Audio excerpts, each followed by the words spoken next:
parte, cómo queda tanto el deber y el derecho y la obligación, como usted está diciendo. Ya. Hay un detalle, les comento una experiencia, ¿no? En el doctorado, se nos dio un temita de ello, ¿no? Referente al comportamiento de las personas, ¿no? Y dentro de un médico bien capacitado mencionó referente a que acá en el Perú se considera a la persona o al poblador o al que reside acá en nuestro país en dos aspectos, como ciudadano y como persona. Hay una diferencia entre ambos, ¿no? Persona es aquella, ¿no? Que camina libre, eh, vota, tiene familias, hace las cosas comunes que hacemos todos nosotros, ¿no? Trabajamos, comemos, dormimos, entre otros. Sin embargo, el ciudadano es también una persona, pero esa persona que acata normas, reglas, ¿no? Entonces a veces decimos, ¿el Perú de qué está lleno? ¿De ciudadanos o de personas? ¿Ustedes qué creen? De De personas. ciudadanos. Ojo, tengan en cuenta que como en dos aspectos diferentes, aquella persona es aquella que, ¿no? Una persona común y corriente igual que nosotros, que puede deambular por todos lados, puede trabajar, tener su familia. Sin embargo, el ciudadano es también aquella persona, pero que muy aparte de ello cumple normas y reglas. Personas, somos personas. Entonces, acá en el Perú, ¿cómo estamos, cómo nos consideraríamos? Si hablamos de forma general, ¿ya? ¿Como personas o como ciudadanos? Como personas, profesor, porque acá hay Person muchas personas que no acatan las reglas, ¿no? Hacen lo que a ellos les Personas. parece. Ya. Y ahí está la diferencia de repente de otros países del tercer mundo, países muy desarrollados, donde sus ciudadanos acatan las normas, acatan las reglas, ¿no? Entonces, son dos cosas distintas, ¿no? Entonces ahí está el problema, que en el Perú se puede establecer muchas normas, leyes, entre otras cosas, pero sin embargo, no se los cumple, se le da, de repente muchos quieren jugar o darle la espalda, ¿no? A las leyes, a las normas. Y ahorita en este problema de la pandemia, definitivamente no hemos tenido situaciones muy tristes, ¿no? Uno por el aumento de los casos y otro por las muertes, ¿no? Definitivamente a cada uno de nosotros de repente nos habrá llegado una persona muy cercana, de repente, un amigo, un familiar, no sé, que nos hemos, o de un conocido que nos hemos enterado que se ha enfermado o se ha muerto por esa enfermedad. ¿Cierto? Entonces, ¿hasta qué punto tu compañero con eso nos pregunta, ¿no? ¿Hasta qué punto el ciudadano puede acatar esas normas de ley, ¿no? O la persona en este caso, ¿cierto? Y otro también para poder analizar el referente, un mes, 2 meses, 3 meses, estar confinado en tu casa, de repente, no todos, de repente tenemos esa posibilidad de tener un ingreso económico. Ustedes saben que el dinero se va rápido, ¿no? Y el peruano tiene el 80% de los peruanos poseen de empleo independiente, o sea que son trabajadores de Informales. la calle, ¿no? Informales, así más claro, ¿no? Claro. Son informales y ¿qué sucede con ellos? Los que viven del día a día, ¿no? De recibir dinero todos los días, de percibir dinero todos los días, de querer ganarse dinero todos los días. Imagínate con estas personas también que con las justas tienen de repente, salen a vender y con las justas llevan 20 soles, 30 soles, ¿no? Venden. Y si te puedes analizar cuánto ganan, ganarán 10 soles, 15 soles, 8 soles, así. Entonces, pasa un mes, 2 meses, 3 meses. También es no controversial, ¿no? Porque también la gente se desespera.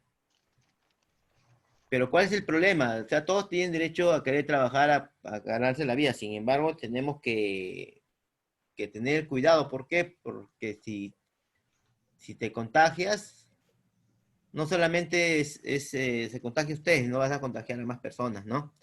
Y en especial a los familiares. Se hace como una cadenita. Y acá el gran problema acá en el Perú es que del 100% de personas que se infectan o que te contagian, el 70% es asintomático.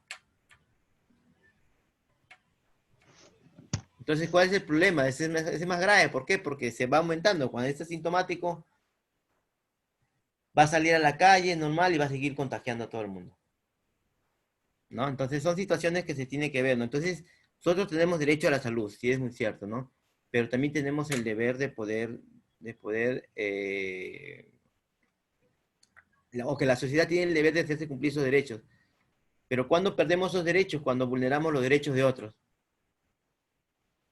Si yo sé de repente que estoy mal o tengo el COVID y salgo a la calle, ahí yo estoy incumpliendo, ¿no? Estoy vulnerando los derechos de otras personas. Entonces, en ese aspecto también tenemos que tomarlo en cuenta, ¿no? Y si nos vamos netamente referente al sector salud, claramente el video nos menciona, ¿no? De las obligaciones, el deber y el derecho que tienen las personas, ¿no? Y los mismos profesionales, ¿cierto? De nosotros como profesionales de salud, nuestro deber es brindar un cuidado de calidad, ¿no? Tenemos la obligación de poder brindarle e informar a las personas y a los familiares, ¿no? Cómo suscita, ¿no? Sin embargo, ahorita sucede ese problema, reciben al familiar, el problema del COVID, reciben al familiar y no dicen nada.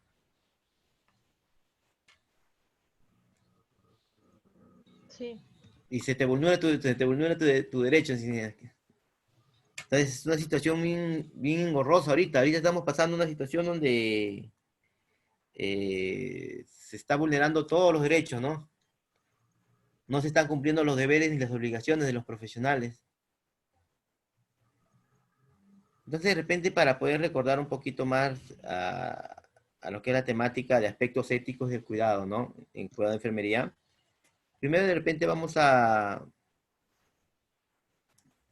¿no?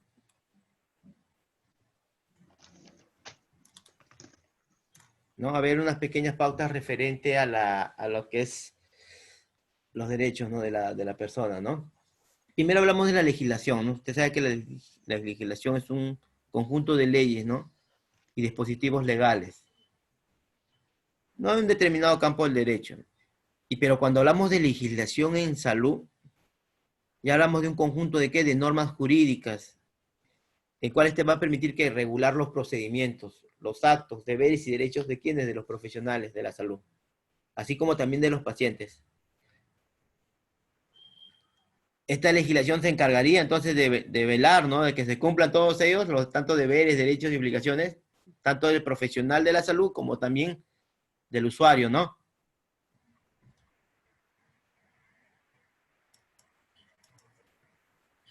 Entonces, ¿qué nos dice la Constitución Política? No, en el título 1 nos habla de la persona y la sociedad. ¿Cuál es el derecho fundamental de la persona? Te dice que en el artículo 1 dice que la defensa de la persona humana y el respeto de su dignidad son el fin supremo de la sociedad y del Estado. ¿Se está cumpliendo ahorita referente a ello, jóvenes, lo que dice nuestra Constitución? ¿Qué creen ustedes? Es la defensa de la persona humana y el respeto de su dignidad. ¿Se está defendiendo al ser humano, a la persona, al peruano? No. ¿Se está respetando su dignidad? No, profesor. Ojo, miren, ten en cuenta que es el fin supremo de la sociedad y del Estado. Pero sin embargo, ahorita no se está cumpliendo nada de ello.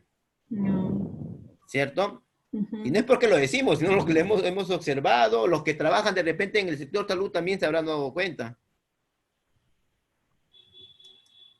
Profesor, disculpe, pero si en el caso de que, por decir, hacemos una comparación acá a nivel de América del Sur, tanto en Brasil como Perú, en Brasil hay estados, o por el mismo presidente que es Bolsonaro, no dio una cuarentena tan estricta como lo hace Perú. Si Perú está estableciendo una cuarentena estricta como lo hizo por tanto tiempo, también ha habido parte del Estado en cuidar a su población, porque si en caso, en contraparte, le hubiera sido como Brasil, me parece en ese sentido si no hay un cuidado de parte del Estado hacia su población. Ya. Sí, es muy cierto eso. Ahí está Bolsonaro, lo más probable es que acá pase sus audios, por favor, en silencio. Con respecto a Bolsonaro, lo más probable es que de acá a unos meses o unos años lo van a juzgar por traición a la patria. ¿Por qué? Porque por su negligencia, ¿no? Y también por su ignorancia, yo pienso. ¿Cuánta gente se está infectando? ¿Cuánta gente se está muriendo ahí, no? Acá en el Perú, la reacción ha sido, pero no ha sido muy rápida. No, hemos esperado todavía que pasen unas semanas para poder recién reaccionar, ¿no? Pero imagínense que no se hubiera reaccionado. ¿Cómo estaríamos, no? Ojo, y la cifra ahí estamos como con 12.000 muertos, creo. 12.000, más de 200.000 infectados. Pero si te puedes analizar la situación, esas cifras son de repente de aquellas personas que han sido diagnosticadas con el COVID y que están dentro de lo que es el registro estadístico, ¿no?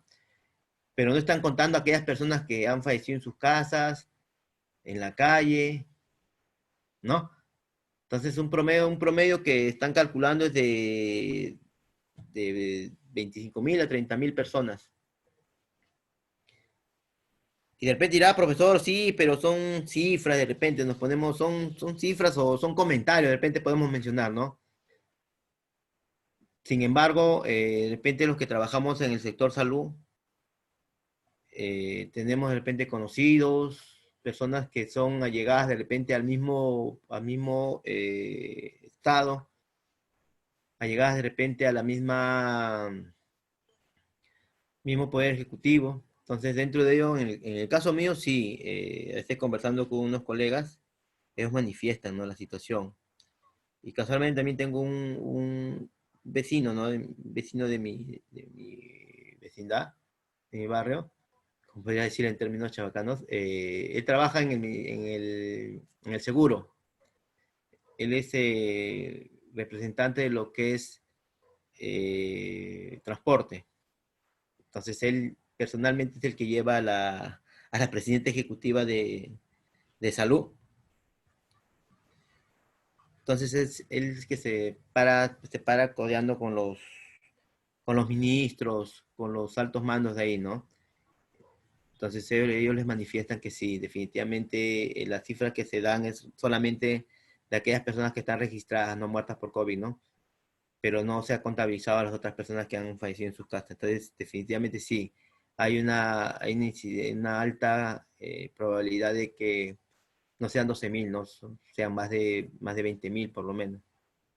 Entonces, es un problema. Entonces, otro tema también que mencionaron es que de una u otra manera esta enfermedad nos va a llegar a todos.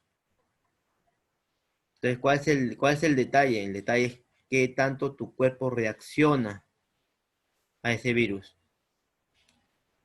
En algunos reacciona de forma desastrosa, ¿no? Como en que en otros no. Entonces, el detalle es eso, ¿no? Entonces, estar preparados nada más y tener cuidado. A esperar que nos llegue esa vacuna, hablamos del otro año ya, y eso. Pero también hay que tomar en cuenta que ese virus se está mutando. Entonces, cuando se muta, no quiere decir que va a ser más fuerte, más letal, no, sino cuando se muta un virus, en este caso de este SARS-CoV, ¿qué origina? Va a originar que sea más contagioso. Entonces, ese es el detalle, ¿no? Entonces, regresando de repente a lo que son los derechos fundamentales de la persona, ¿no? Entonces, dentro también del capítulo 1 de los derechos fundamentales de la persona dice, ¿no?, en el artículo 9, el Estado determina la política nacional de salud. Y eso es verdad. Ahí estamos en estado de emergencia. ¿Quién lo va a normatizar, supervisar? Es el Poder Ejecutivo, ¿no? Y es responsable de diseñar y conducir de forma plural y descentralizadora para facilitar a todos acceso equitativo a los servicios de salud. No podemos de repente, a veces decimos, no, que el Estado o que el Poder Ejecutivo o que el presidente tienen la culpa, ¿no? Yo sí también soy testigo y depende de ustedes también que se ha estado buscando diferentes estrategias para poder combatir esta pandemia, ¿no?, acá en el Perú. Pero hay un flagelo que siempre va a estar acá presente y que eso limita. ¿Saben a qué flagelo me refiero? La corrupción. Verónica. Vero. La corrupción, profesor. Ese flagelo nunca va a acabar, ¿no? Ya te escuché también diciendo que sin corrupción también no hay un progreso de un país. ¿Verdad? Entonces es un problema social que no se da, ¿no? Y no es porque lo mencionamos o porque nos ocurre, lo hemos visto, hemos escuchado, se ha comprobado, ¿no? Que hasta qué punto de corrupción hay, ¿no? Y que en estos tiempos que estamos, tiempos de pandemia que se está suscitando, en lo particular tendría que ser como también traición a la patria, ¿no? Aprovecharse en este problema de necesidad, ¿no? De la misma población. Entonces, esas cosillas sí tienen que ver, porque está perjudicando.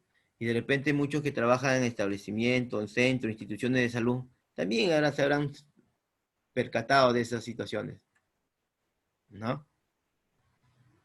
Verónica.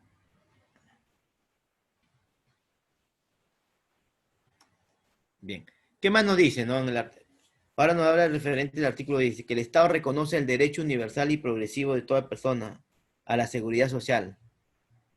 ¿Para qué? Para su protección frente a las contingencias, ¿no? Que precise la ley y para la elevación de su calidad de vida. ¿Se está cumpliendo esto? No. El derecho universal y progresivo a toda seguridad social. No. Tienes tu seguro, tienes tu SIS, pero sin embargo no puedes accederlo porque no hay, está saturado el sistema de salud. Te vas a una clínica, Y no te atiende. ya te imaginas ahí, ¿no? Y esas situaciones son bien engorrosas porque, imagínate, no llegan a su familiar a las clínicas, ¿no? Aparte que te cobran excesivo, ¿no? Te cobran excesivo, la atención que te pueden brindar de repente es dependiendo del dinero que tengas. Y si sale tu familiar de ahí librado de esa enfermedad, sales, pero también sales con una deuda. Entonces es un problema también, ¿no? Donde de repente no se está viendo tampoco. Ahorita se está vulnerando muchos derechos de la persona.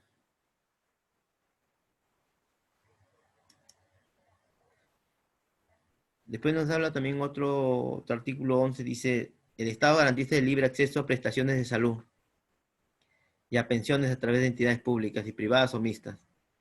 Definitivamente eso no se está dando, ¿no? Ahora que ha habido entre comillas, ese roche que le han hecho a las clínicas referente a sus precios, lo que cobra, todo ello.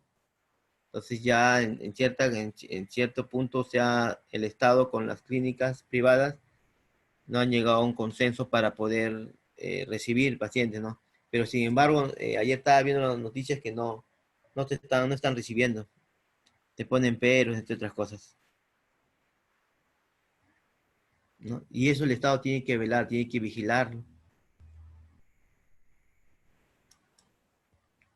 Entonces, por lo tanto, si definimos un derecho, ¿qué nos dice, no?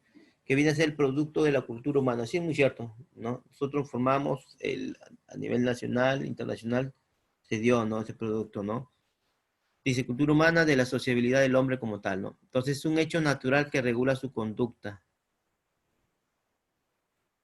¿Y eso cómo lo regula? A través de normas, ¿no? Que van a contener mandatos o prohibiciones.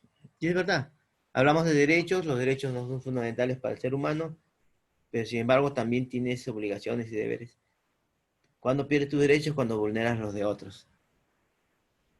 Entonces estas deben ser orientadas al logro, ¿no? De la justicia, que viene a ser un valor de toda sociedad, ¿no? Que va a aspirar. ¿Ya? Entonces, como haciendo un preámbulo, ¿no? Referente, ¿no? A los derechos, a la salud, todo ello. Nos hace analizar la situación, ¿no? Pero ahora vamos a ver los aspectos éticos, legales de la práctica de enfermería. Cuando hablamos de aspectos éticos, ¿de qué nos referimos, jóvenes? La ética. La ética. ¿Qué más podríamos decir? Pero Las normas. normas. En la ética también está involucrado el no hacer daño, la no maleficencia. Ya, los principios Los éticos. principios Los- éticos. Los principios éticos, ¿no? Entonces, dice aspectos éticos legales en la práctica de enfermería. Entonces ahí tenemos que tomar en cuenta ello, ¿no? Aspectos éticos legales. Ojo, legales ya. Dentro de ellos están los principios éticos que mencionó su compañerita, ¿no? Entonces, si nosotros nos ponemos a revisar un poquito más, en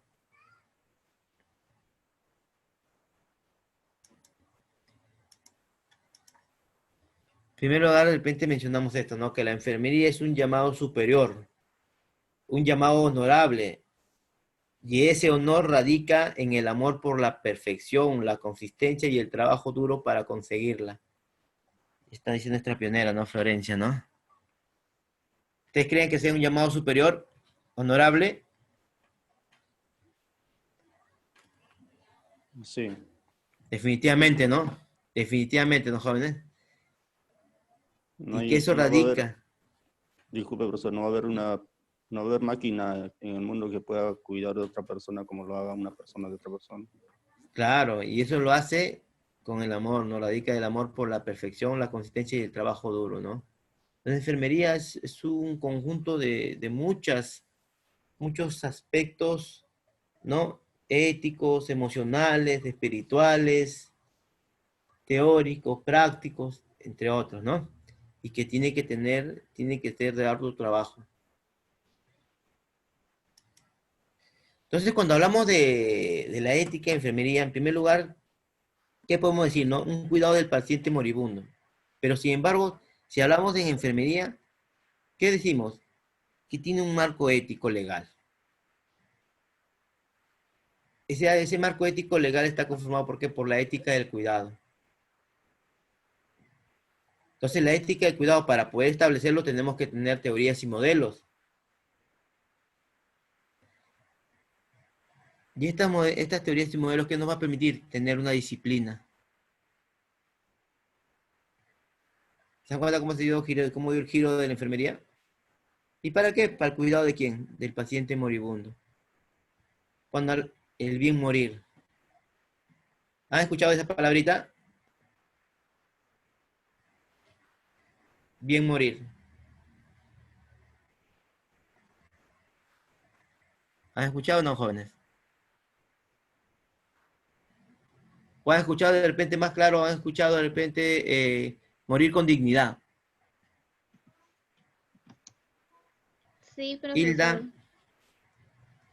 Muy bien. Sí, sí, profesor. El buen morir en los principios, ¿no? De la ética profesional de la práctica de enfermería es, ¿no? Que si el paciente ya está en su etapa en las últimas etapas, porque así va a haber un momento donde ya no se va a poder hacer nada para el paciente, tal vez, pero tiene derecho a una buena atención, a una buena asistencia también psicológica, también estar con su familia, debe estar informada, debe tener esos principios, ¿no? Ok. Es un conjunto. Sí, es verdad. O sea, una persona al bien morir hablamos de una persona que muere con dignidad, muere con una calidad de vida, ¿no?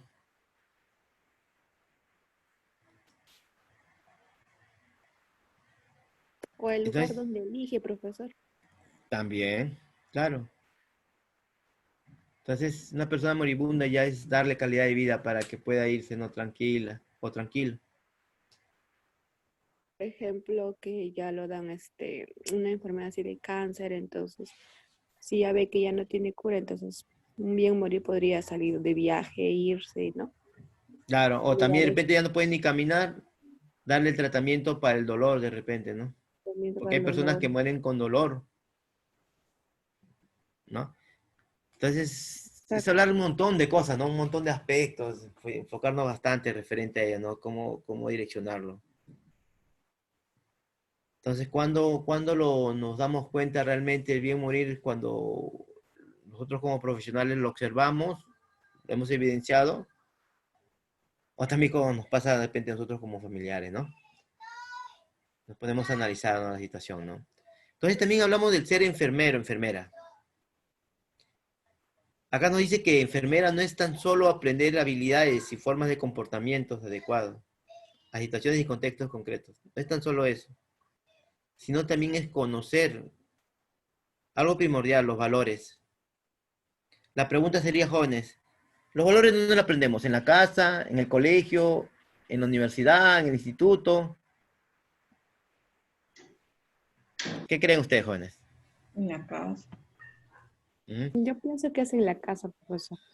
Los valores vienen de casa, jóvenes, definitivamente. Es como cuando conversa igual dictando un curso de enfermería en salud familiar en otra institución. Hablábamos, ¿no? Referente a lo importante que son los valores en el hogar. Y la formación que tiene el pequeño, desde pequeño, no es de adulto, porque de adulto para que decirme valores ya es difícil. Los primeros 5 años de vida empezamos a formar valores a nuestros hijos, ¿no?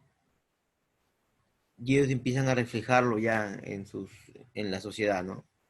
En el inicial, en el colegio, en la universidad, en institutos, entre otros, en el trabajo. Entonces, en enfermería, tenemos que conocer nuestros valores, ¿no? De la profesión, ¿no? Y que esto pueden influenciar profundamente, ¿no? En el pensamiento, personalidad y estilo de vida. Pensamiento, personalidad y estilo de vida, ¿esto lo forjamos en dónde? En la casa, ¿no? En la casa adquirimos esos valores. Y en la universidad, en el colegio, en los institutos, ¿qué hacemos ahí? De repente lo formamos, lo encaminamos más. Entonces el enfermera tiene que conocer, muy aparte de ser hábil, muy aparte de tener conocimientos inmensos, tiene que conocer los valores, ¿no? De la profesión.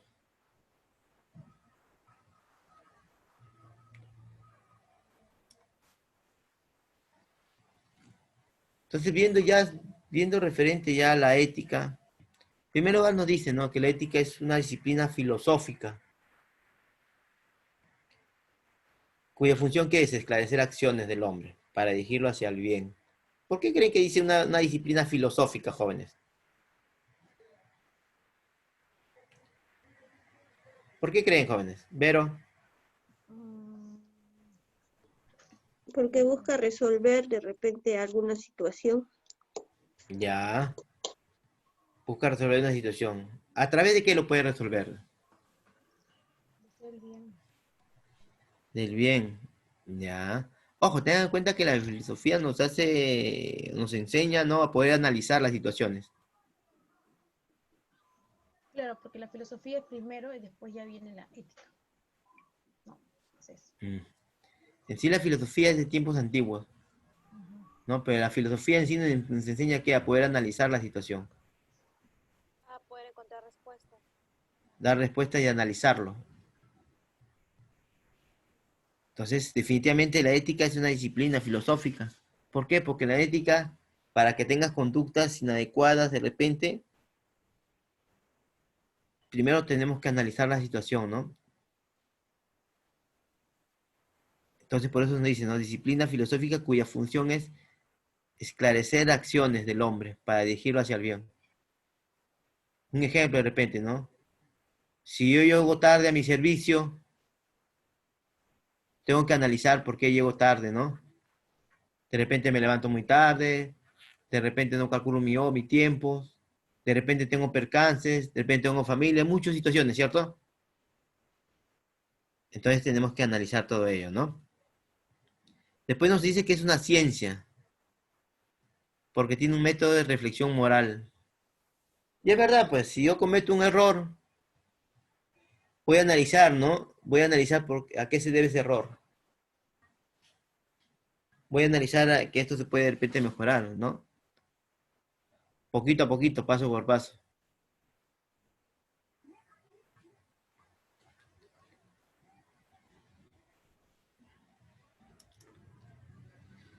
Entonces acá tenemos de repente dos filósofos, ¿no? Científicos muy antiguos, ¿no? Aristóteles y Sócrates, ¿no? Personajes que dieron o formaron parte de la evolución de la ciencia y de la medicina, ¿no?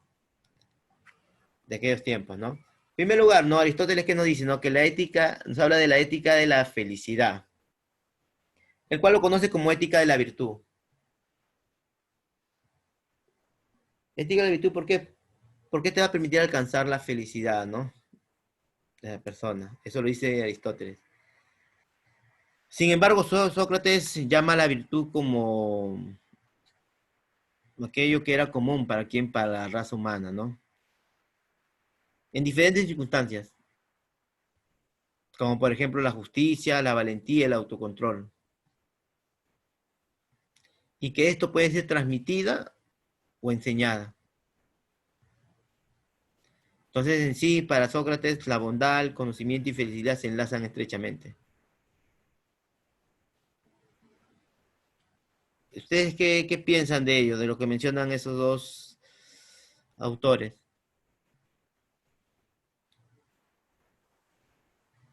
¿Ustedes creen que una ética de virtud es la felicidad para uno? Sí, estimada, le escucho. Yo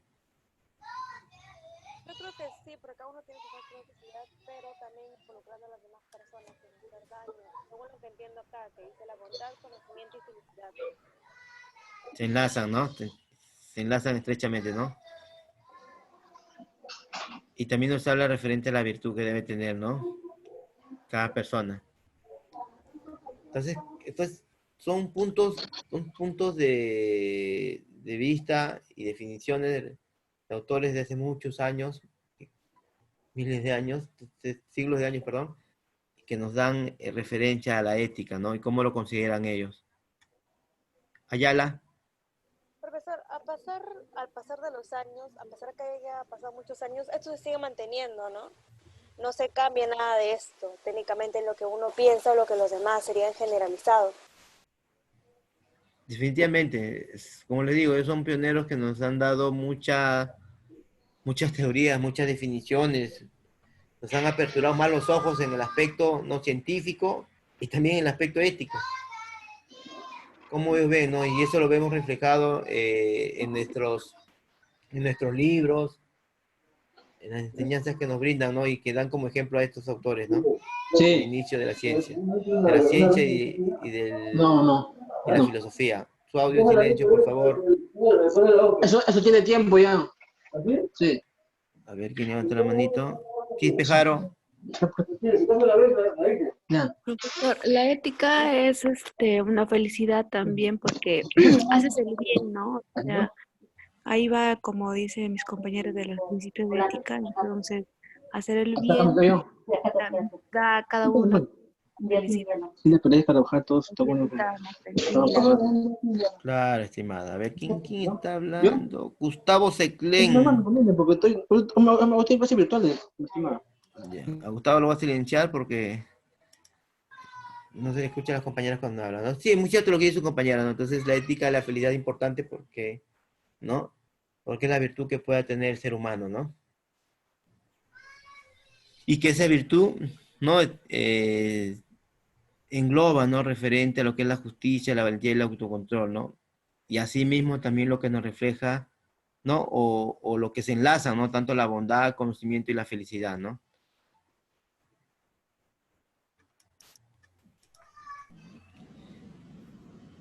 Y si hablamos de principios éticos y principios de enfermería, sí, estimada, le escucho. La ética también es en base a cómo nos regimos ante diversas problemáticas que hay en la medicina, ¿no? Por ejemplo, cuando los enfermeros vienen y nos dicen querer pensar de otra manera que van contra las normas que nosotros tenemos. Ahí es donde también rige mucho la ética. Ahí podemos hablar referente a decidir de lo bueno y lo malo, ¿no? Lo que considere usted importante y necesario, ¿no? Necesario. No podemos de repente dejarnos llevar porque nos dijo tal persona o tal jefe de repente, entre comillas, ¿no? Que lo hagamos, ¿no? Porque cada ser humano tiene sus principios y virtudes y toma la decisión. En el caso en enfermería, nosotros tenemos la potestad de decidir, ¿no? Porque así como todo profesional somos seres humanos y nos podemos equivocar, ¿no? Y entonces el profesional de enfermería se tiene que caracterizar por ello, ¿no? De poder tener en cuenta esas situaciones, ¿no? Ayala. Profesor, ¿saben? También respecto al tema, hace un año, bueno, que tuvimos eso, un doctor nos comentó a unos compañeros de que también es sobre el deber, de que, por ejemplo, el doctor le decían ya, atiende a tantos pacientes, solamente 15 por día. y a los demás déjalos y para el siguiente día. El doctor atendió sus 15, pero había un montón de personas más que necesitaban su atención. Y a pesar que lo sancionaron, él atendió a todos. ¿Usted qué opina de eso? Hay un detalle en eso. Nosotros nos basamos a nuestras normas, ¿no? Como por ejemplo, ¿no? Si en un establecimiento de salud, y ponemos como ejemplo de repente al consultorio de CREC, ¿ya? En el consultorio de CREC, tu norma técnica te dice atender de 11 a 13 pacientes durante tu turno, que son 6 horas, ¿no? Yo puedo atender, de repente, no vienen 11, 12 ni 13, vienen 20, 25.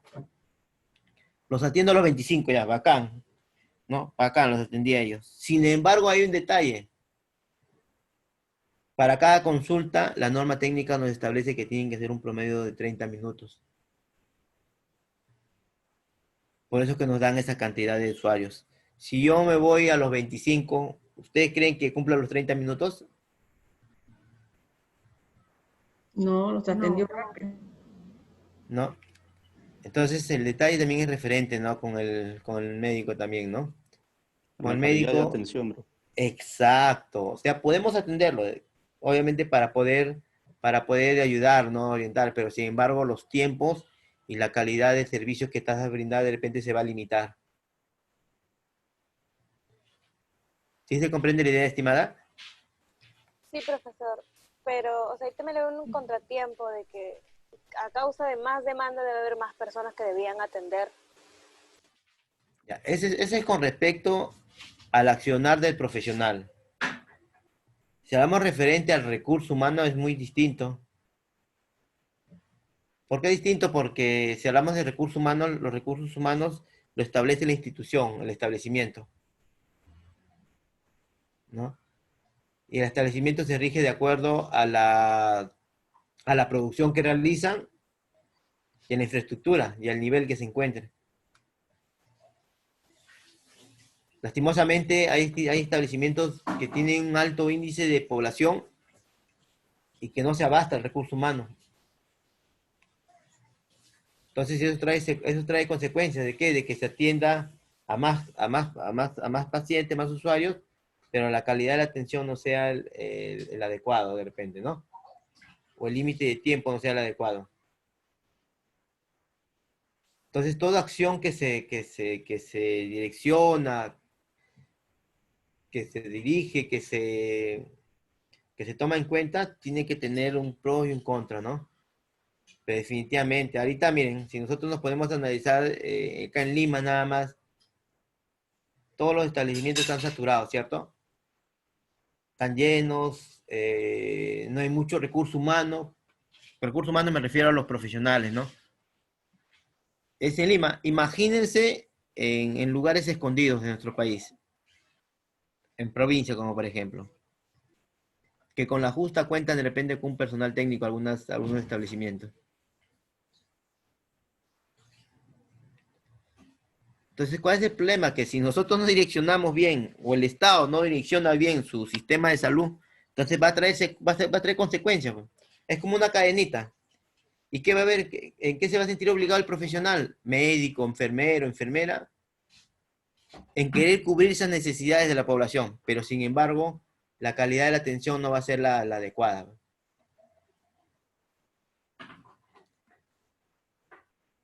¿No? Entonces, ahí yo podría decir, no, tengo 25 pacientes, pero solamente puedo atender 13 o 12. No, pero pobrecitos, voy a atender los 25.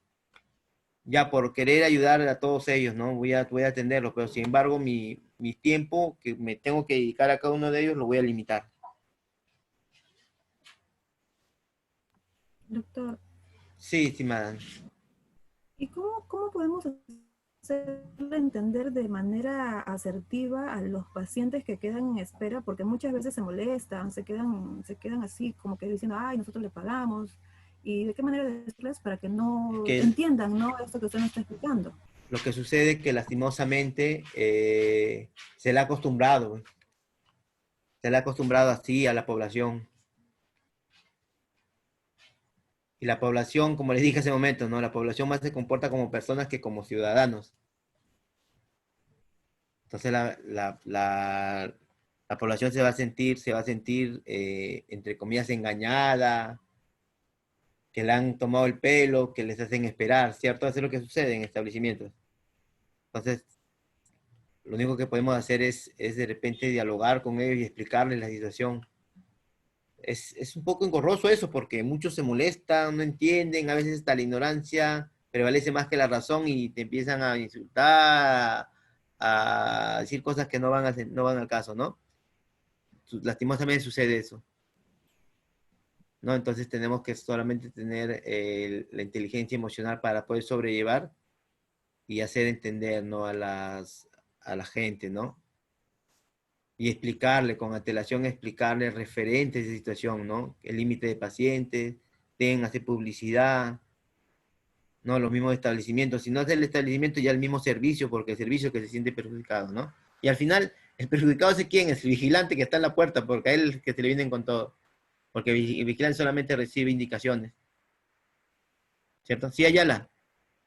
Pero profesor, respecto a eso, ¿cómo haríamos para evitar toda esa situación? Porque uno también se pone en la posición, y creo que la mayoría también le ha pasado cuando uno va al servicio público, o a veces, bueno, privado no tanto, público, que tú vas y se demora una eternidad, tienes que estar un día entero esperando. Y después de ese día entero esperando te dejan a un mes los exámenes. Después de otro mes el resultado. Y para ese tiempo ya estás muriéndote. Esto se llama burocracia, estimada. La ¿Y cómo burocracia sería es un para...? problema, la burocracia es un problema social que toda la vida se ha dado y que lastimosamente eso se debe a la ineficacia de nuestras autoridades, de que no podemos agilizar. Yo no me refiero al establecimiento, de repente el establecimiento tiene toda la voluntad de querer avanzar rápido, pero sin embargo el establecimiento depende de otras instituciones y esa institución depende de otras instituciones hasta llegar al ministerio. Ahí está la burocracia, ahí es el problema. Ahí es el problema. Pero también hay otro punto de partida también. La capacidad que tiene el personal, ¿no? De repente también hay personales que aquí entre nos, y de repente ustedes o los que trabajan en el sector salud o laboran en el sector salud, habrán visto profesionales que son muy, ¿cómo les podría decir? Muy lentos o no lo toman en serio de repente el trabajo o no quieren trabajar. O sea, hay de todo, como dicen, en el rebaño del Señor hay de todo. Pero cuando hablamos de la burocracia afecta en todos los aspectos, ¿no? Y esos son ya de jerarquías. Sí, Ayala. Profesor, disculpe, soy María Sí. Lázaro. Dígame. A veces, pero si hay, como usted dice, ¿no? A veces hay personal que no quiere atender a las personas que están enfermas, entonces esperan a que ellos hagan como se dice, bulla, que hagan algún escándalo para que le puedan atender, porque yo trabajo en un centro de salud, ¿no? Hubo una mamá que llevó a su niño, ¿no? Para que él necesitaba operarle. Entonces, bueno, la señora dijo que su niño ya estaba ya casi 2 días en el hospital y no la atendían, ¿no? Y era porque el niño había dado este diagnóstico de COVID y tenían que operarle un apéndice, pero no le operaban. La mamá tuvo que subir a sala, hacer escándalo, y una vez que subió, recién o sea, le operaron a este niño. Pero si no subía, en verdad, yo creo que de Lo repente esa dejaban ahí madre morir. seguía esperando, sí, seguía esperando, Ahí ¿no? está la ética. Sí, Ahí es la ética del profesional, y a veces lastimosamente. esperan eso, a que uno haga escándalo para que te puedan atender, ¿no? Ahí hablamos de la ética del profesional ya. No solamente de enfermería, de medicina, de todos los servicios que puedan trabajar ahí. Porque usted sabe muy bien que es enfermedad de COVID, que es muy contagiosa, pero sin embargo, el profesional que labora ahí sabe muy bien las consecuencias, ¿no? Que da en trabajar ahí, ¿no? Pero trabaja. Entonces tiene que brindar la atención que corresponde, ¿no? Pero a veces, esa es mi percepción que tengo, que lo he vivido como estudiante, lo he vivido como interno, como practicante, como profesional. A veces hay muchos profesionales que dejan que desear, lastimosamente. lastimosamente. No sé, a veces me pongo a analizar a qué se debe que han ejercido la carrera, ¿no? O por qué han escogido esa carrera si no brindan la atención, ni siquiera digo la atención de calidad, sino la atención adecuada que deben tener, que debe corresponder, ¿no? Entonces, para ello, esa es de formación de casa, ya. Los valores, las virtudes, está de casa. Ya de mayor te das cuenta o nos damos cuenta si tus valores, tus virtudes han sido bien empleados o no. Entonces, lastimosamente, sí, tenemos profesionales que dejan mucho que desear, ¿no? Y acá dentro de lo que vemos de acá de la ética, estamos, miren, para poder relacionarlo con lo que usted mencionó, hablamos de principios éticos y principios de enfermería. Pero en los principios éticos hablamos de ¿qué? De la veracidad, fidelidad, autonomía, no maleficencia, beneficencia y justicia. Veracidad. Le hablamos con la verdad a nuestros pacientes, se le tiene que decir la verdad a los familiares. Definitivamente se tiene que decir lo que sucede, ¿cierto? Fidelidad. ¿En qué aspecto podemos accionar frente a una situación de una necesidad, ¿no? De nuestro paciente?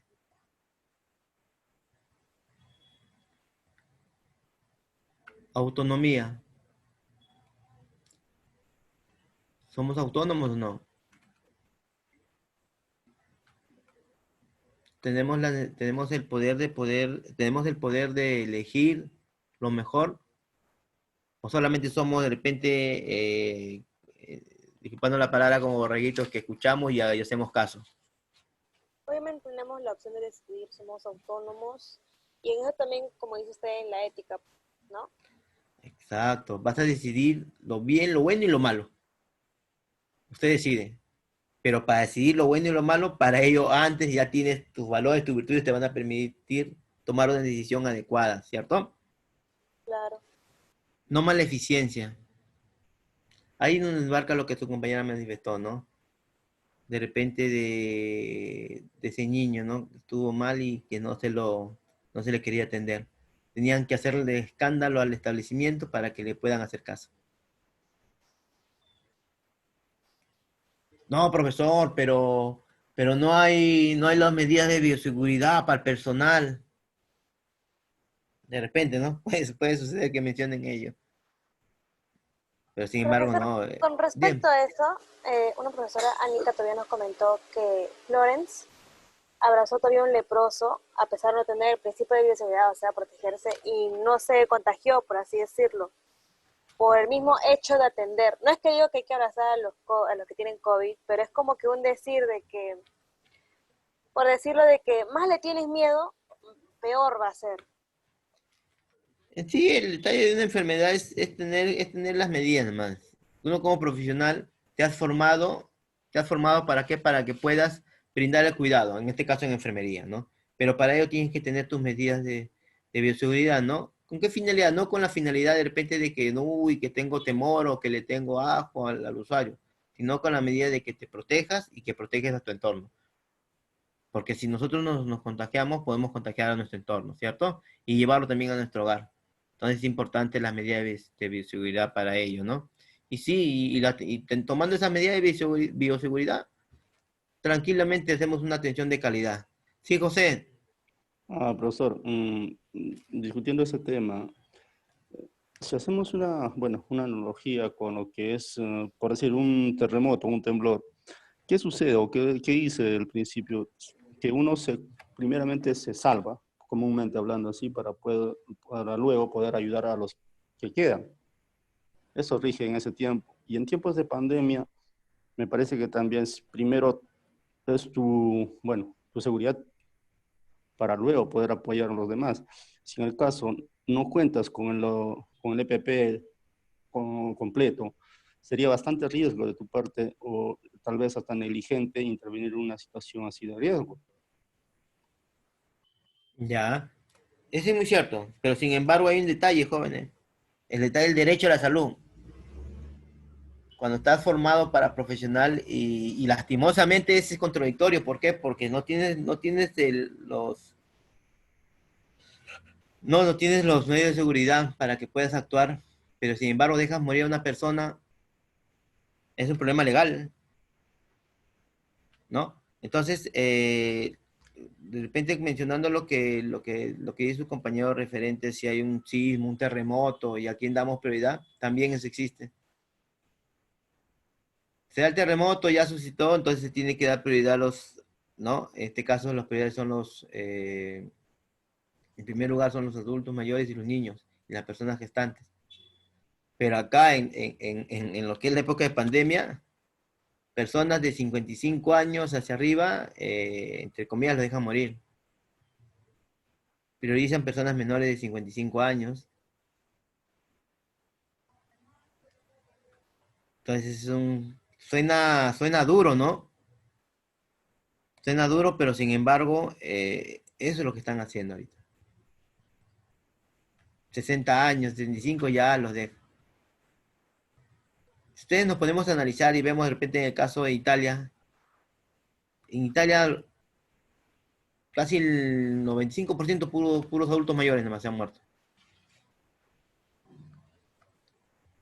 Entonces podemos asumir de repente que ellos han decidido que como prioridad, ¿no? Sean menores, ¿no?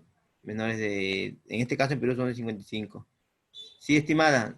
Profesor, eso acá no lo he visto muy aplicado porque tengo conocidos en todo mi alrededor que han muerto de COVID siendo jóvenes, no adultos. Ahorita me he puesto a pensar y en noticias también veía, la mayoría no eran muy ancianos, eran más poquito jóvenes, por así decirlo.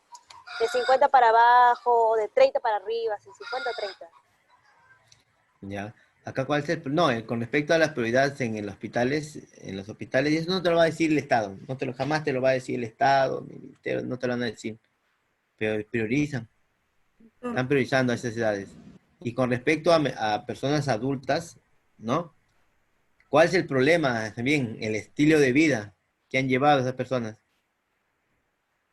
Ustedes saben muy bien que las personas dependen con morbilidad, obesas, problemas de repente cardíacas, problemas de diabetes, obesidad, entre otros, son más propensos a que esa enfermedad les dé más fuerte, sea más fulminante, ¿no? Entonces, si vemos si analizamos ello, y es muy cierto, personas que de repente han tenido un estilo de vida recontra inadecuado, esas personas que de repente toda su vida ha sido tomar, fumar, consumir alimentos inadecuados o chatarras, por no llamarlos así, a ellos les está afectando seriamente,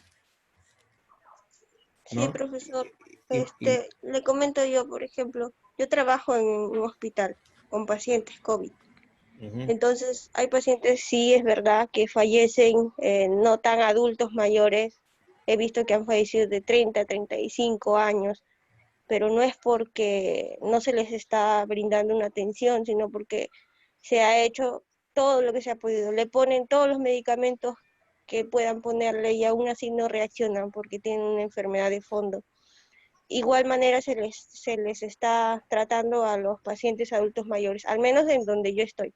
Claro que debe ser otra realidad los demás hospitales, ¿no? Son diferentes realidades. O sea, sí.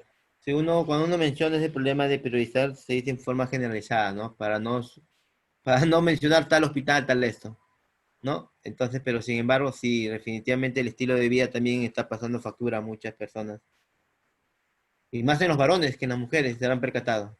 Sí, más varones. Más varones, entonces es un problema es eso, ¿no? Entonces, lo que se tiene que hacer es tener los cuidados, ¿no? Aquellas personas que saben que han tenido un estilo de vida no adecuada, con mucha más razón tienen que cuidarse. Cuidarse definitivamente, ¿no? Entonces, continuando referente a lo que es los principios éticos, de la beneficencia también el bien que podemos hacer, ¿no? El bien que se hace al brindar una buena atención de calidad, ¿no? Un buen cuidado de calidad. La justicia, nosotros ser justo, ¿no? El profesional tiene que ser justo en el aspecto, ¿no? De no discriminar, de poder dar la atención a todos por igual, ¿no? Y si nos hablamos, y eso es con respecto a los principios éticos, pero si hablamos de los principios de enfermería, nos habla de protección, individualidad, mantener necesidades básicas, ¿no?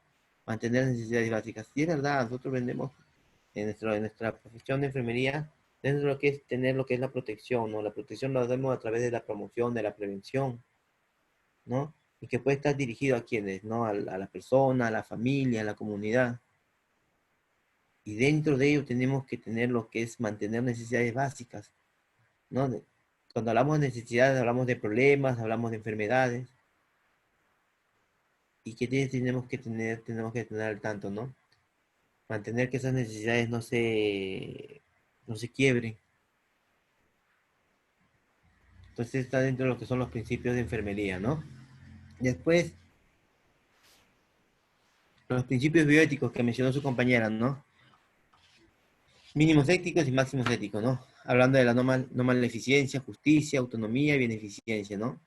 Esos principios éticos los vamos a ver siempre, ¿no? Y donde se caracteriza todas las profesiones, incluidas las profesiones de salud en este caso, ¿no?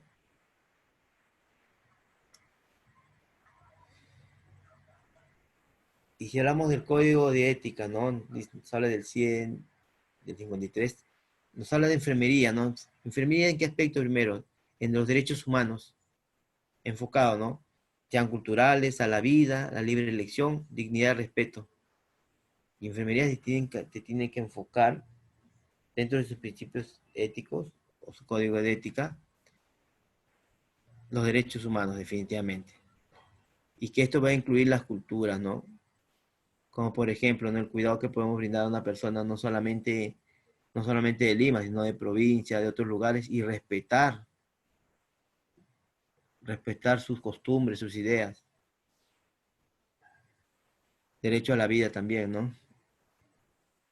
Que toda persona tiene que tener los brindados y los cuidados adecuados, ¿no? Para mantener su salud. La libre elección, ¿no? También dentro es un derecho, ¿no?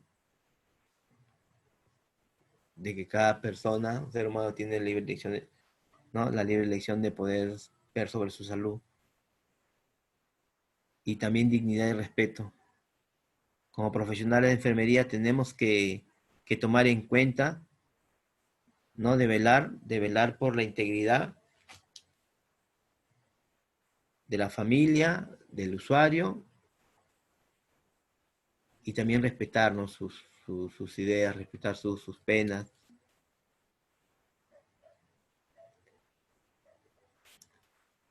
Entonces, por lo tanto, enfermería, ¿qué es, no? Es un servicio, ¿no? A la comunidad, ¿no? Y el cual está basado aquí en las necesidades de salud de las personas. Entonces, enfermería es definitivamente, ¿no? La atención que vamos a brindar, ¿no? O el servicio que brindamos, ¿no? A la persona, a la familia, a la comunidad, ¿no? Y que siempre va a estar basado a sus necesidades. Por eso que enfermería siempre mira de forma holística al ser humano. Y eso ya lo vamos a ver después, ¿no? Entonces también enfermería está a cargo de qué, del cuidado, ¿no? ¿De quién es lo que estamos hablando? Persona, familia, comunidad. Y que esto se coordina, ¿no? Se coordinan sus servicios con otros grupos que están relacionados también a la salud.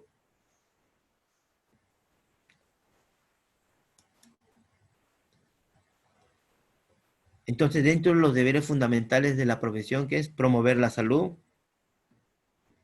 prevenir las enfermedades, restaurar la salud, aliviar el sufrimiento.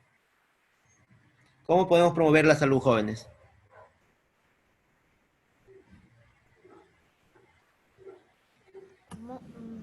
Estilos de vida saludable, ¿no? Brindando información, ¿no? Referente a estilos de vida saludable. ¿Cierto? ¿Cómo puedo prevenir la enfermedad? No exponiéndolos, ¿no? También, van tomando las medidas de seguridad. También, pero también podría de repente a través de vacunas, una de ellas, ¿no? Un ejemplo. Proporcionando las vacunas, ¿no? A los niños menores de 5 años. Restaurar la salud. Rehabilitación, ¿no? El tratamiento. Ya, tratamiento, rehabilitación, ¿no? Y aliviar el sufrimiento. El bien morir. El bien morir. Con decirle una palabra o un sentido de pésame o compartir el dolor con el familiar es bastante, ¿cierto?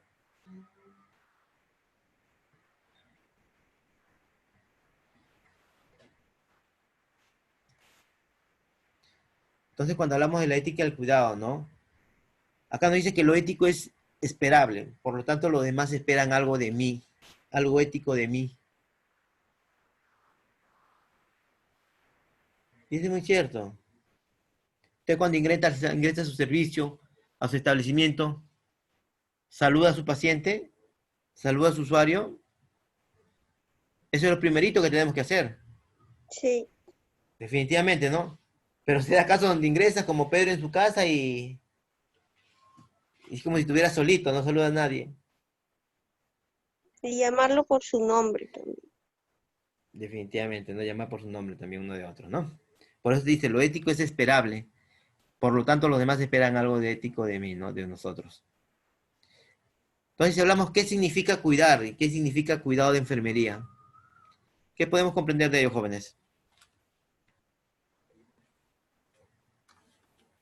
Cuidar lo hace la persona común. En enfermería o el cuidado de enfermería lo hace un profesional de salud o de enfermería, mejor dicho. Ya, y si mencionamos, de repente agregamos de cuidar es una acción que se realiza, ¿no? Y cuidado de enfermería es la acción propiamente dicho que se le enfoca a un usuario, de repente. En términos pequeñitos, ¿no? Y si nos vamos acá de repente del cuidado humano, ¿no? Acá de repente una revista nos dice, ¿no? Que algunos estudios recientes mencionan, ¿no? Que el cuidado por parte del profesional de enfermería se refiere, ¿no? A una sinonimia, ¿no? De atención oportuna, rápida, continua, permanente, que está orientada a resolver problemas particulares y que esto, ¿no? Afectan la dimensión personal de los individuos que demandan un servicio institucional. ¿Ustedes qué creen? ¿Que enfermería es una atención oportuna, rápida, continua y permanente? Sí. Definitivamente es cierto, Sí. es oportuna, es rápida, continua y permanente. No solamente vamos a atender, brindar un cuidado, supongamos una persona con TBC, algo hipotético. No solamente le vamos a brindar una atención oportuna y rápida, nada más, sino que tiene que ser continua y permanente porque tenemos que hacer seguimiento también a ellos, ¿no? Y que esto, ¿por qué está orientada a resolver problemas? ¿Por qué hacemos seguimiento? Porque queremos que se mejore, queremos que deje que su TBC se vaya, ¿no? Que se cure la TBC.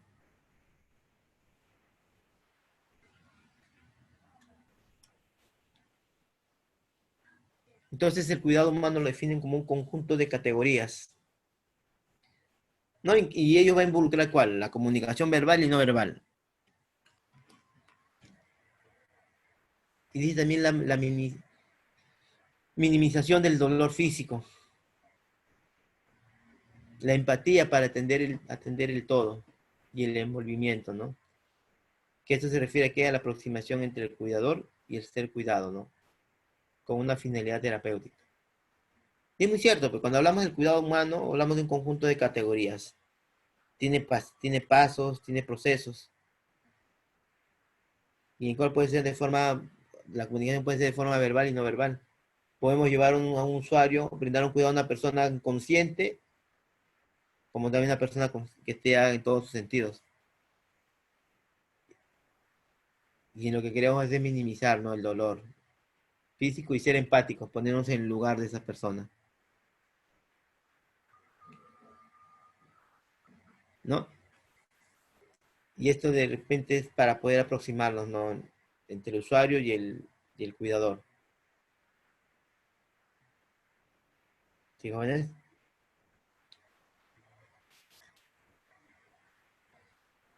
Acá hablamos de repente de ética del cuidado como una responsabilidad, ¿no?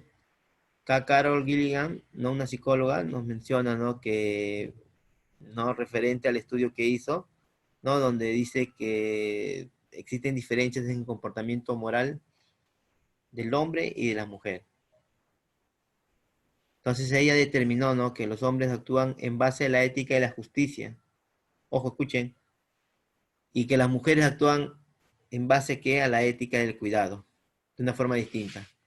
El varón, ¿no? O el hombre en la ética y la justicia, y la mujer en la ética del cuidado. Profesor, Sí, Por estimada, eso, dígame. por eso quizá en tiempos antiguos a las mujeres se les veía como cuidadoras antes de convertirse la enfermería en una profesión. Allá en esos tiempos antiguos a la mujer se le miraba como cuidadora, pero más por el aspecto del machismo. Consideraban que la mujer era de la casa. La mujer era la que tiene que estar en la casa cuidando a los hijos, cuidando el hogar, en esos tiempos, ¿no?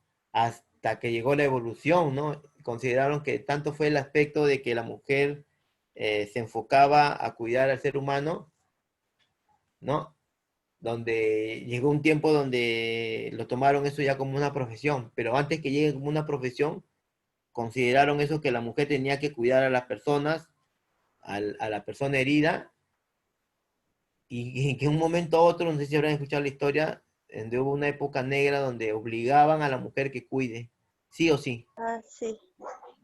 sí o sí, si no cuidaba, Eran de mal vivir, creo, algo así. lo condenaban a la mujer, hasta que empezó a evolucionar, ¿no? Si bien es cierto, antes las iglesias y los sacerdotes eran los que decidían todo. Los sacerdotes se les consideraba como médicos todavía. Eran los que decidían. Entonces, poquito a poquito fue evolucionando, ¿no? Fue cambiando también esos paradigmas referente a cómo consideraban a la mujer. No son tiempos antiguos, pero se dio inicio así el cuidado, como dice usted, ¿no? Se dio el cuidado, se dio inicio así también, de la enfermería, ¿no? Entonces, cuando hablamos de la ética, de la justicia y la ética del cuidado, la ética y justicia, ¿quién consideraba, jóvenes? Al hombre, dice, ¿no? Los hombres. Al hombre, al varón, ¿no? Y la ética y el cuidado a las mujeres, ¿no? Entonces, cuando nos habla de la ética y la justicia, nos decía que ellos se centraban en la igualdad y los derechos. Y miraba al otro género como algo imparcial, ¿no? Ayala. Pero, profe, eso hasta la actualidad es como que medio definido, porque ¿cuántos enfermeros varones hay en una institución de salud? ¿Y cuántas, o sea, por ejemplo, así, abogadas o juezas hay a comparación de los varones? No, ese es con respecto el referente a quien desee estudiar la carrera, ¿no? Si bien es cierto, en enfermería no hay muchos varones, ¿no? Pero ahora, si nos retrocedemos de repente 30 años atrás, casi nada de varones. En la actualidad, sí hay más varones, o sea, no más que damas, no, pero sí hay una buena cantidad de varones ejerciendo la enfermería. Antes decían, me acuerdo que cuando era muchacho, varón que estudiaba enfermería, empezaban a vacilarle. Sí, a mí también cuando empecé a estudiar ya hace muchos años de enfermería, empezaron los amigos, ¿no? A hacer hora, a vacilarme, pero sin embargo, son situaciones de pensamiento que se han ido debilitando y se han estado yendo. Ahora cualquier, tanto el varón como la mujer deciden, ¿no? Qué es lo que desean estudiar, ¿no? Es como ahora me dice también el de derecho, ¿no? También hay mujeres también, ¿no? Que ejercen esa profesión de derecho, son abogadas. Si hay mujeres, ahora hay mujeres que manejan tractores, son ingenieras, ¿no? Entonces son situaciones que ya se ha ido cambiando. Lo que sí no podemos olvidar es que años atrás, 30, 40, 50 años atrás, a la mujer todavía lo consideraban como una persona que no tenía derecho a muchos aspectos, como a votar, como también a tener un cargo público. Ahora ya no hay eso. Ya no hay eso ya. Gracias a Dios, ¿no? No hay, ahora todo es por igualdad. ¿Sí? Entonces, referente a lo que nos menciona la psicóloga Carol, lo dimensionó en dos aspectos, ¿no? Tanto el varón como en la mujer, ¿no? En el varón consideró la ética y la justicia, donde ellos se centraban en la igualdad y los derechos. Y miraba al otro género como algo imparcial, ¿no? Mientras que en la ética y el cuidado se centraba en la satisfacción de las necesidades. Y ahí donde su compañera nos hizo retroceder el tiempo, ¿no? Referente al cuidado que brindaba la mujer antes que sea enfermera. ¿No? ¿Para qué? Para satisfacer las necesidades. También se centraba, ¿no? En las relaciones, el cuidado y la responsabilidad. y miraba al otro como un ser particular también, ¿no? Y todo lo tiene un tiempo, todo lo tomaba en cuenta en un contexto, ¿no? Entonces, si nos ponemos a analizar en el caso de las mujeres, lo considero en ese aspecto y que es de años atrás que viene, ¿no? Dando. Ese es referente a las éticas, ¿no? De la justicia y la ética del cuidado. Ayala.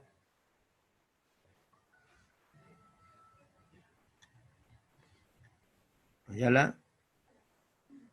No, profesor, se mantuvo con la Allá. mente levantada. Ya, maestra, no se preocupe. Porque es importante que participe. Es muy interesante su participación porque para interactuar, ¿no? Y aumentar más la temática, ¿no? Es muy interesante. Principios de ética del cuidado, ¿no? Autonomía, compasión, respeto por la dignidad del otro, confidencialidad, responsabilidad. ¿Se cumple ello, jóvenes, o no? ¿Qué creen ustedes? De repente por su No todo, experiencia. obviamente. Por ejemplo, ahora la responsabilidad no se cumple. ¿En qué aspecto? En el aspecto de que a veces como un enfermero no llegan, no por decir todo, algunos no llegan temprano, así como usted dijo, o no cumplen con las normas que les establecen. Ya, muy cierto, ¿no? Ojo, y esas cositas pequeñas, así como lo vemos, esas cositas es de casa, aquí entre nos. Son valores de casa.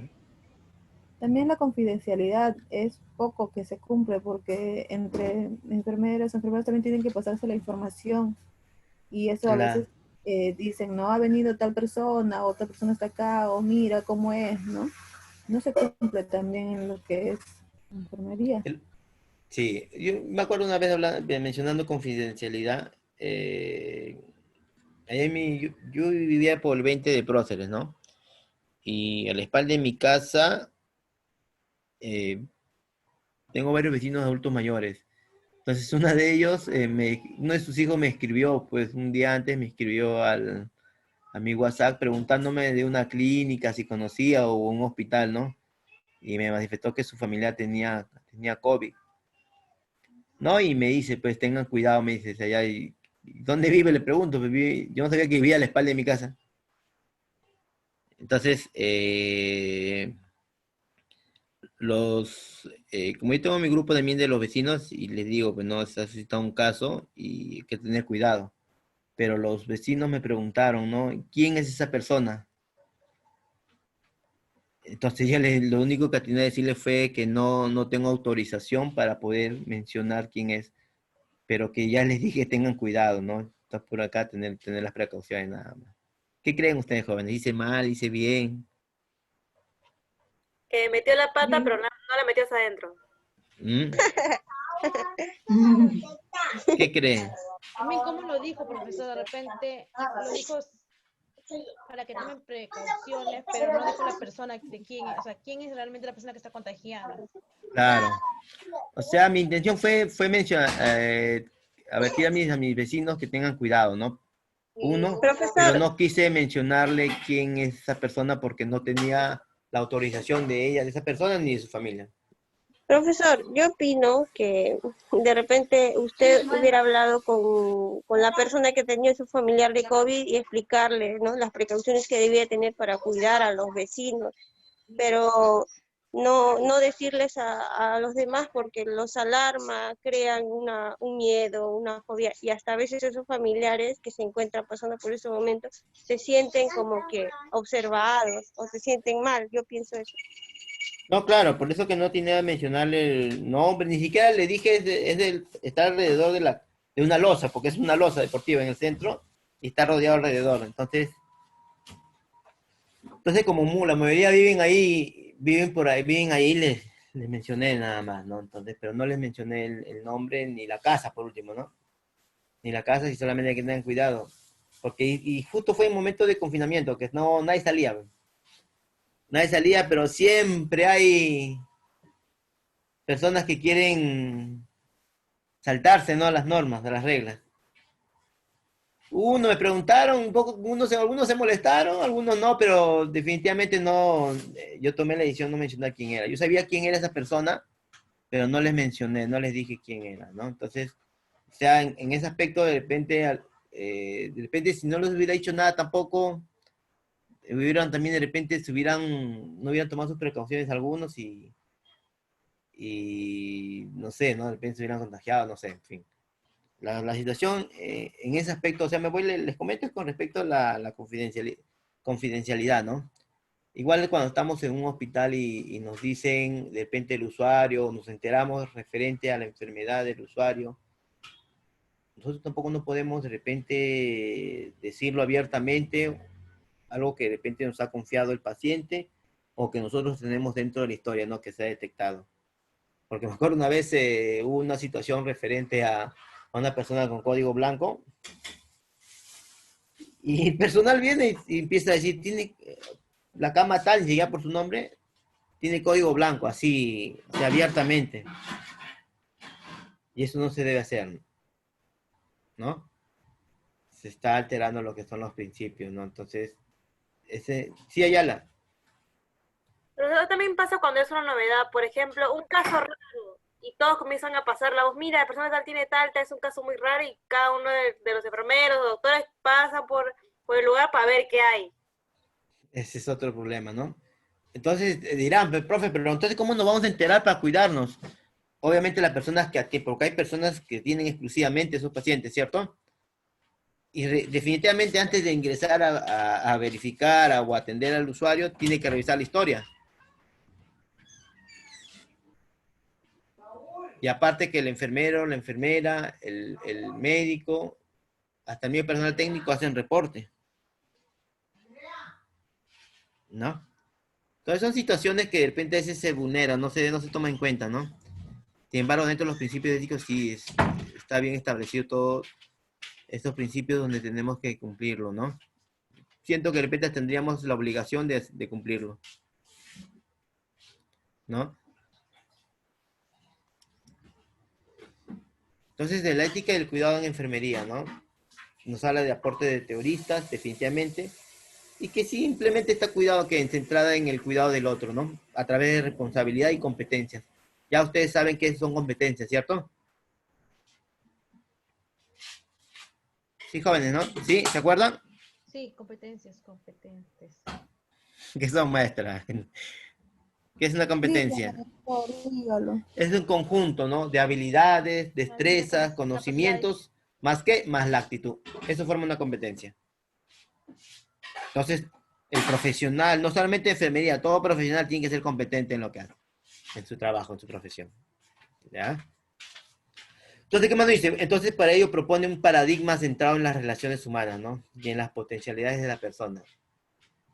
Sea cual sea su condición, ¿no? Y de llevar una vida más autónoma posible. Entonces, cuando hablamos de paradigmas, hablamos de cambiar, ¿no? Supongamos, cuando hablamos la ley de Aristóteles que decía que no sé si habrán escuchado, decía que la piedra caía más rápido que una pluma,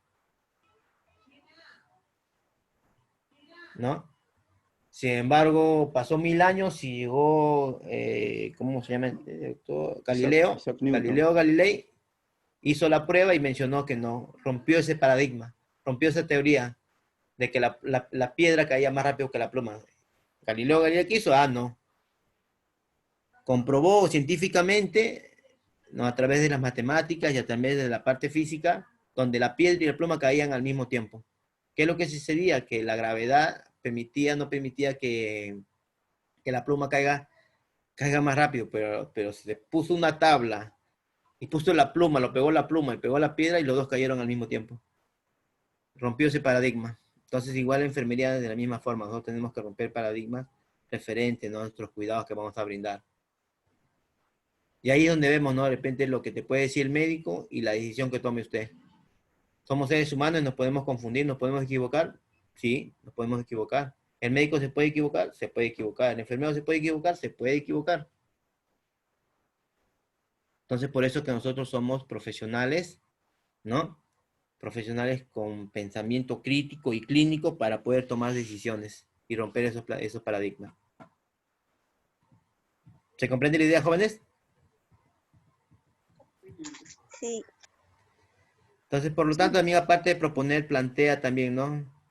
La cobertura de las necesidades de salud de las personas, ¿no? Con respecto a las múltiples creencias y formas de vida. Eso es verdad, jóvenes. Cuando hablamos de necesidades de salud, hablamos de problemas. Ojo, problemas o enfermedades, pues no necesariamente estamos hablando de que una persona esté enferma, porque también una persona puede tener necesidades de salud sin estar enferma.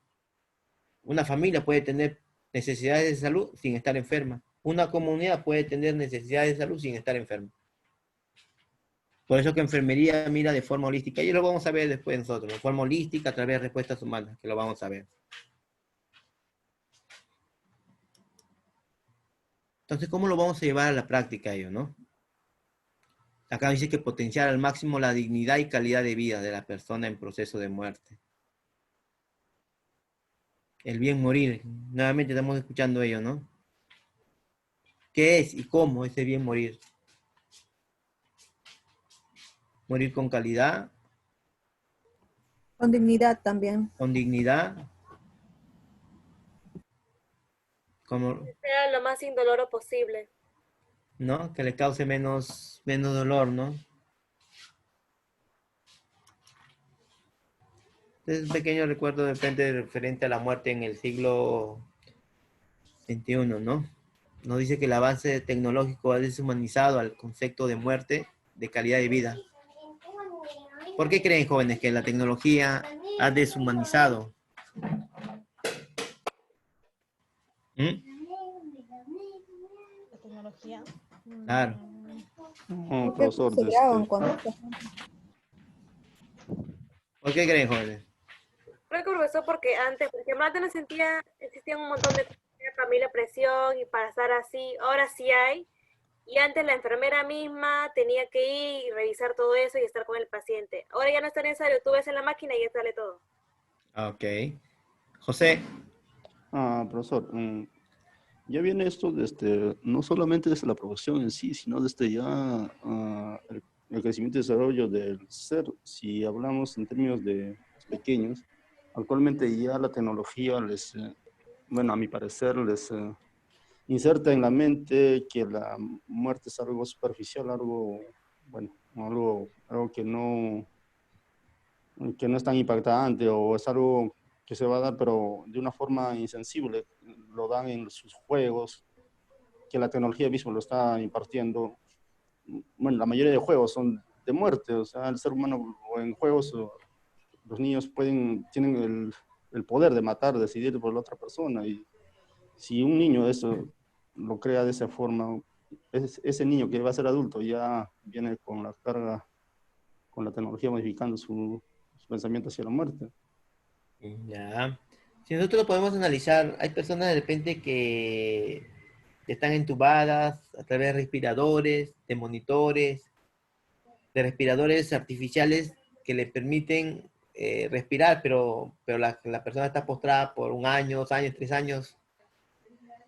Y solo lo único que hace es el profesional es ir, administrar el tratamiento de repente, mirar e irse. Pero nos ponemos a analizar cómo se sentirá esa persona. Porque hay personas que pueden estar postradas, pero sienten, piensan. Profesor, una consulta. Disculpe, y ahí lo que es la eutanasia que se da en otros países, ¿eso es como una calidad de vida? Es el derecho a elegir. Ajá. El derecho a elegir. ¿Y quién lo elige? No lo elige el profesional. Lo elige el mismo usuario o lo elige el familiar. Nosotros no. Acá está penado en el Perú. Sí. Está penado. Hubo un caso de una paciente, una mujer que vive toda su vida con un respirador. Y que ella ha decidido morir, pero no puede. Porque no hay ninguna clínica, ningún hospital, ningún médico que quiera hacer ese procedimiento. Porque es penado. Pero la señora vive postrada, puede hablar normal, piensa todo, pero el detalle ¿cuál es? Vive postrada, tiene cuadriplegia, tiene un respirador para toda su vida. Y la señora decidió no seguir viviendo.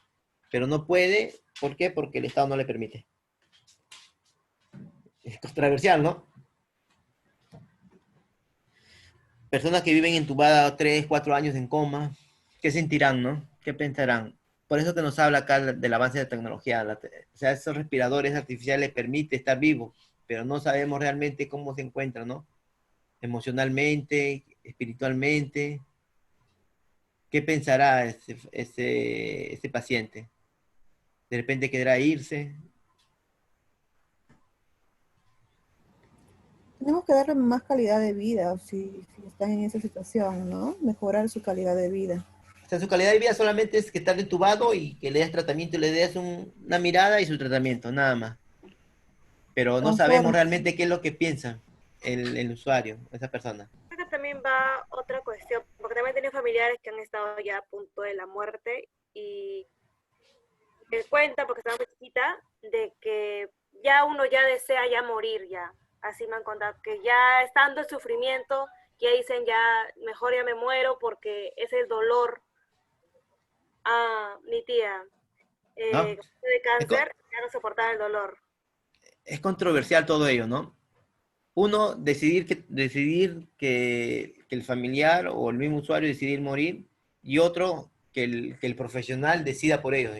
Y eso no se puede hacer, ¿no? Profesor, Entonces, pero ahí también tiene que ver lo que es también la familia, también el apoyo también de la familia. claro. Con un estilo de vida. Por eso, ahí decide, pues. Ahí decide la familia, decide el mismo usuario. Pero si te vas a las partes legales, ¿quién somos nosotros para decidir la vida o la muerte, no? O Pero decidir la muerte en también, este caso. pero también si no tiene apoyo también la familia, el paciente también tiene también sin ganas de vivir. Eso también vale también eso. Sí, eso es verdad, hay muchos factores, pero sin embargo, le quitarías la vida a una persona.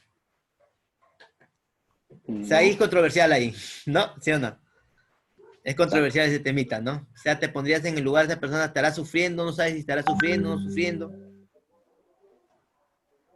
Pero definitivamente la tecnología en cierta forma ha deshumanizado, ¿no? Son como máquinas. ¿Por qué? Porque ahora el profesional en muchos de los casos son como máquinas. A las 8 esto, a las 9 esto, a las 12 esto, a las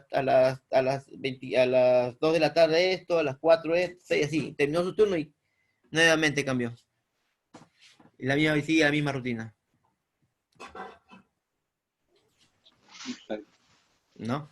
Dice, se hace lo imposible por mantener la vida a través de ello, ¿no? De la tecnología. La muerte natural o muerte medicalizada. ¿No? Es controversial eso, ¿no, jóvenes?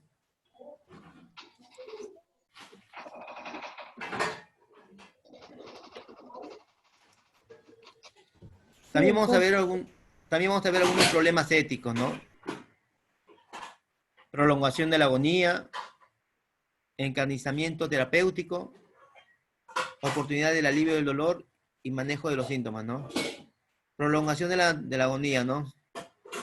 También es controversial porque tenemos que seguir, la persona está moribunda, está pues, sin embargo lo mantenemos todavía. ¿Por qué? Porque es decisión de la familia.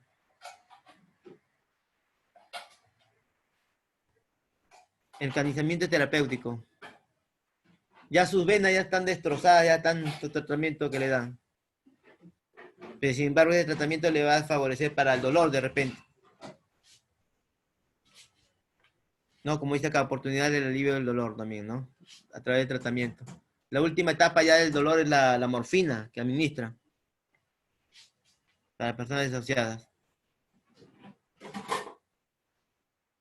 Y el manejo de los síntomas también, ¿no? Hasta qué punto el profesional está manejando todo ello. No solamente de repente es dolor, de repente tiene otras manifestaciones. Si le llamamos problemas éticos, ¿por qué? Porque también son controversiales, ¿no?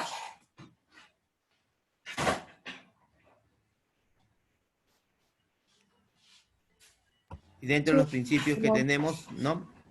Los pacientes que están en coma también están sufriendo, ¿no? No sabemos por qué no dicen si sienten o no sienten, solamente no ven o no pueden despertar y es una agonía que perdura por años. Nos gustaría saber qué piensa, ¿no? Sí. ¿Qué piensa el usuario? Pues no podemos. Lastimosamente no sabemos. Entonces, dentro de los principios dice respetar creencias y costumbres del paciente y familia. Definitivamente se tiene que respetar las creencias y costumbres. Por eso que ahora, me acuerdo eso me contó una profesora hace muchos años, de que en su turno había ido una persona, quechohablante. Ingresó y empezó a hablar quechua y nadie sabía quechua. No lo entendía.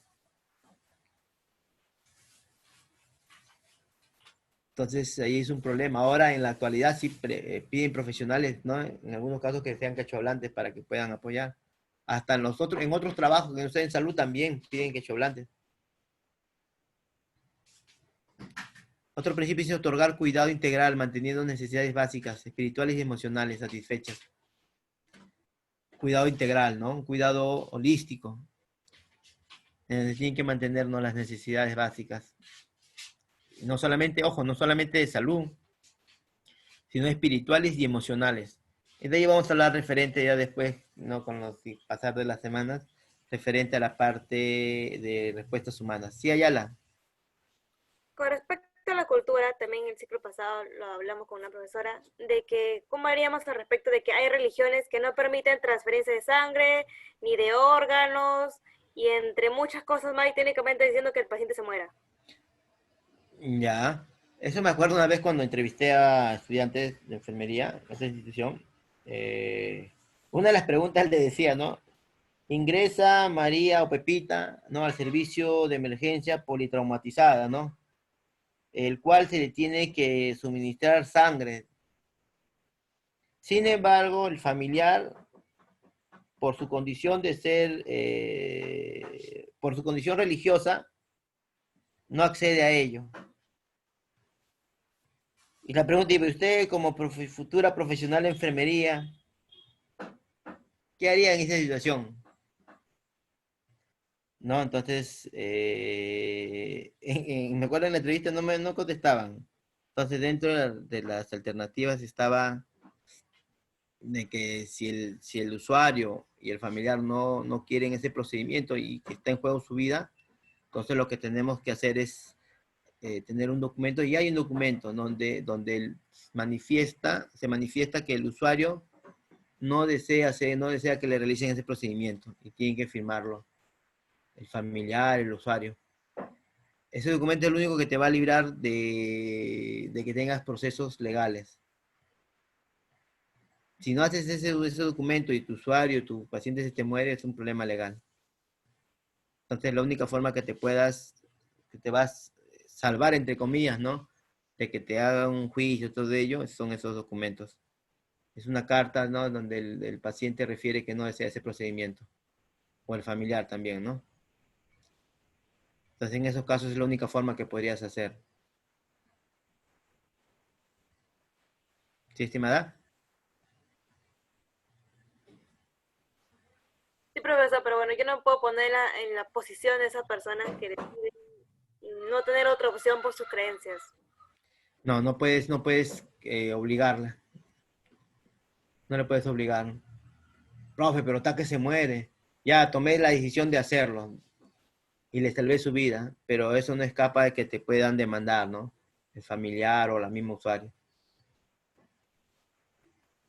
Entonces lo que se tiene que también es velar, ¿no? La integridad del profesional también, ¿no? Y las responsabilidades. Sí, son situaciones que se tienen que tomar al momento. Tienen que tomar y buscar acciones, ¿no? Otro dice, profesor, pero ya no quiere, no le tomo pues nada. Entonces normal, no le tomas nada, lo dejas morir. Entonces ahí sí el problema después. El derecho de la vida, profesor. Exacto. O sea, ahí se presta para problemas. Y ese juicio, ojo, esos son problemas legales. La otra semana vamos a ver ello. Otro principio dice otorgar cuidado a la familia, definitivamente. Nosotros no solamente trabajamos como le dije, ¿no? Con personas sanas, con las personas enfermas, y también trabajamos con personas sanas, ¿no? Y dentro de ello está la familia.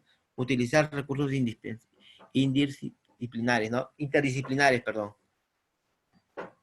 O sea, no solamente trabajamos en enfermería, puede ser de repente con otros servicios, o con otras profesiones, psicología, nutrición, entre otros. Es un trabajo en conjunto.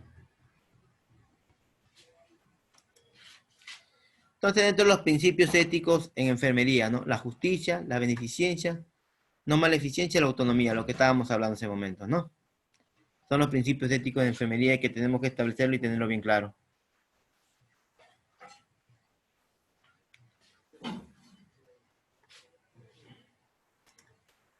Listo, maestros.